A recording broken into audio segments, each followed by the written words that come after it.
Mazmur 128, berkat atas rumah tangga, nyanyian siara.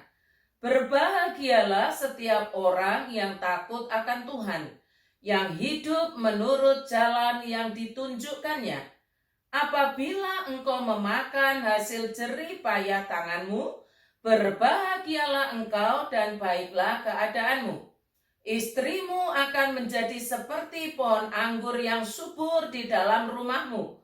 Anak-anakmu seperti tunas pohon zaitun sekeliling mejamu. Sesungguhnya demikianlah akan diberkati orang laki-laki yang takut akan Tuhan.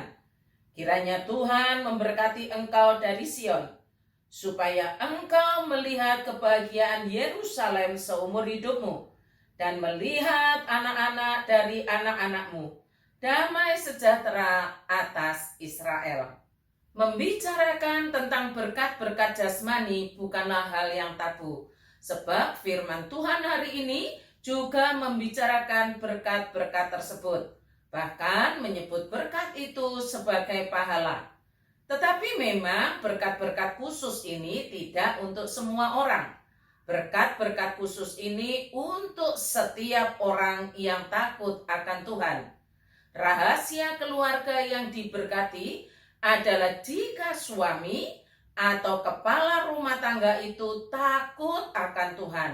Sebab Tuhan telah menyediakan berkat pribadi bagi orang itu untuk dinikmati bersama dengan keluarganya. Bertobat itu tidak hanya berhenti pada urusan diri sendiri. Bertobat itu juga menyangkut komunitasnya. Orang yang bertobat memiliki relasi yang benar dengan Allahnya, memiliki relasi yang benar dengan keluarganya, memiliki relasi yang benar dengan gereja atau persekutuan orang-orang kudus. Orang yang bertobat memiliki relasi dengan Allah, dengan keluarganya, keluarga intinya, dan dengan gerejanya. Ini harus selaras dan seimbang. Minimal terus-menerus diperjuangkan agar relasi dengan Allahnya, dengan keluarganya, dengan komunitas orang-orang kudus atau gereja itu selaras dan seimbang. Jika di Mazmur 126 berbicara mengenai pendisiplinan dan akhirnya pemulihan setelah bertobat, maka 128 ini yaitu Mazmur mengajarkan terus-menerus kepada setiap orang pribadi agar takut akan Tuhan. Di dalam takut akan Tuhan itu disediakan berkat pahala secara pribadi. Memang saudara, Mazmur 128 ini ditujukan kepada suami yang adalah kepala rumah tangga. Kepada suami yang takut akan Tuhan disediakan berkat-berkat sebagai pahala, di mana berkat-berkat itu akan dinikmati oleh keluarganya dan gerejanya, di mana suami hubungan dengan Allahnya, hubungan dengan keluarganya, hubungan dengan gerejanya selaras dan seimbang. Terjemahan lain mengatakan, pahala mereka adalah kemakmuran dan kebahagiaan. Ayat yang kedua. Apa yang harus kita pelajari saudara atas berkat-berkat jasmani ini yang disebut pahala mereka adalah kemakmuran dan kebahagiaan? Yang pertama saudara, firman Tuhan mengatakan, berbahagialah setiap orang yang takut akan Tuhan, yang hidup menurut jalan yang ditunjukkannya. Setiap orang yang takut akan Tuhan, bukan semua orang, tapi setiap orang yang takut akan Tuhan. Tidak semua orang yang beragama itu takut akan Tuhan. Takut akan Tuhan itu sama dengan menghormati Tuhan. Menghormati Tuhan itu artinya hidup menurut jalan yang ditunjukkannya. Melalui apa? Melalui firman Tuhan. Firman Tuhan kan hukum-hukum kehidupan kita. Orang yang takut akan Tuhan menjaga betul pikirannya dan keputusan-keputusannya agar hukum-hukum Allah tidak dilanggar, tidak diabaikan. Itulah orang yang takut akan Tuhan. Semoga saja kita semua terus-menerus belajar takut akan Tuhan dan menghormati Tuhan. Yang kedua, firman Tuhan berkata, apabila engkau memakan hasil jerih payah tanganmu, berbahagialah engkau dan baiklah keadaanmu. Ayat ini sebenarnya diterjemahkan dari yang saya bacakan sebelumnya, pahala mereka adalah kemakmuran dan kebahagiaan. Kemakmuran di sini artinya dapat menikmati jerih payahnya, dapat menikmati hasil kerjanya. Kemakmuran tidak berbicara melimpahnya uang yang mereka miliki atau banyaknya aset yang mereka miliki. Tidak. Kemakmuran di sini berbicara tentang dapat menikmati hasil jerih payahnya, dapat menikmati hasil pekerjaannya. Sebaliknya, kemelaratan atau kemiskinan itu dipahami bahwa sudah bekerja keras, sudah berjerih lelah, tetapi tidak dapat menikmati hasil jerih payahnya. Mengumpulkan banyak, tapi tidak bisa menikmati. Itu namanya miskin, itu namanya melarat. Bekerja keras, luar biasa kerja keras, tapi orang lain yang menikmati. Nah, supaya kita tidak salah paham, berkat jasmani yang Tuhan sediakan, pahala mereka adalah kemakmuran dan kebahagiaan. Artinya, saudara dan saya bekerja dan Tuhan memberikan kesempatan untuk menikmati hasil kerja kita, menikmati jerih lelah kita. Itulah kemakmuran. Itu yang namanya puas di hadapan Allah. Yang ketiga, saudara, sesungguhnya demikianlah akan diberkati orang laki-laki yang takut akan Tuhan. Ayat ini diterjemahkan dari kalimat, itulah pahala yang diberikan Allah kepada orang-orang yang menghormati Dia dan yang mempercayakan diri kepadanya.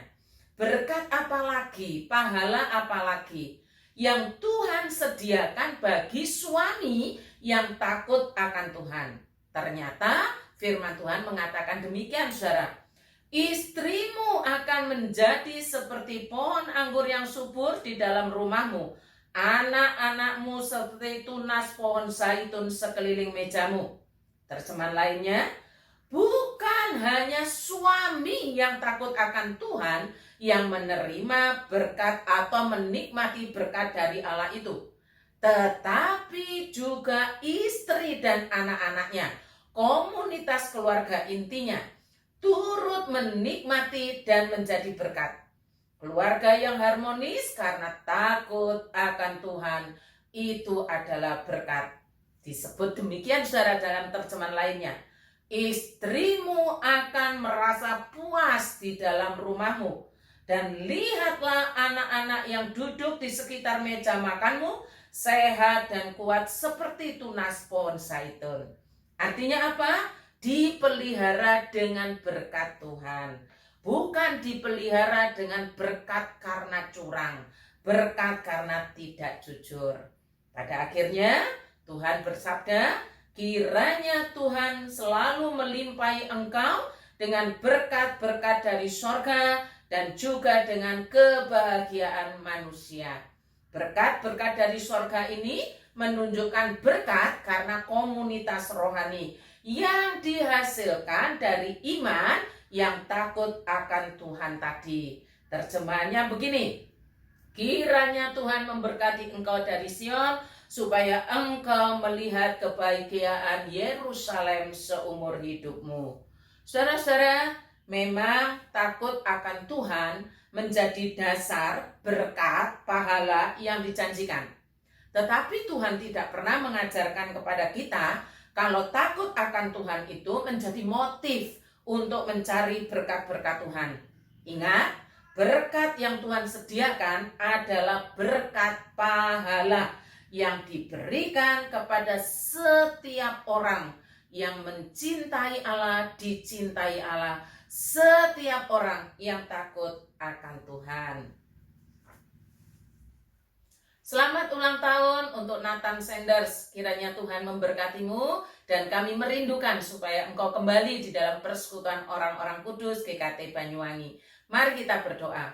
Kami bersyukur Tuhan untuk firman Tuhan hari ini, bahwa memang ada berkat-berkat jasmani yang Tuhan sediakan melalui kepala rumah tangga yang takut akan Tuhan. Karena berkat-berkat di sana Tuhan berikan kesempatan untuk menikmati berkat-Mu, sehingga seisi rumah, istri dan anak-anak menikmati pemeliharaan karena berkat Tuhan, bukan karena dihasilkan dari curang ataupun dari ketidakjujuran. Terima kasih untuk firman-Mu, Tuhan tolong jemaat-Mu agar bekerja dengan jujur, takut akan Tuhan, menjadi landasan hidup yang pertama, hidup di dalam jalan-jalan Tuhan, mengikuti hukum-hukum Tuhan, rela untuk berjuang hidup di dalam jalan Tuhan, lebih daripada keuntungan-keuntungan secara pribadi. Mendoakan untuk Nathan Sanders yang berulang tahun hari ini, kiranya Engkau menolong anakmu ini menjadi pribadi yang mengingat Tuhannya, yang mencintai Tuhannya, mengingat ajaran-ajaran yang pernah diterimanya di sekolah minggu.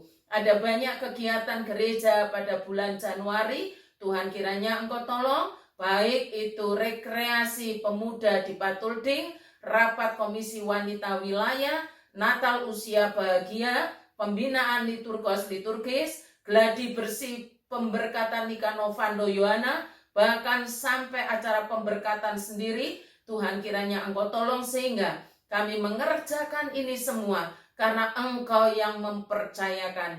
Biarlah kesempatan itu tidak kami sia-siakan, tapi kami dapat belajar puas untuk kepercayaan Allah. Terima kasih Tuhan, kiranya Engkau tolong kami semua. Dalam nama Tuhan Yesus kami berdoa. Amin.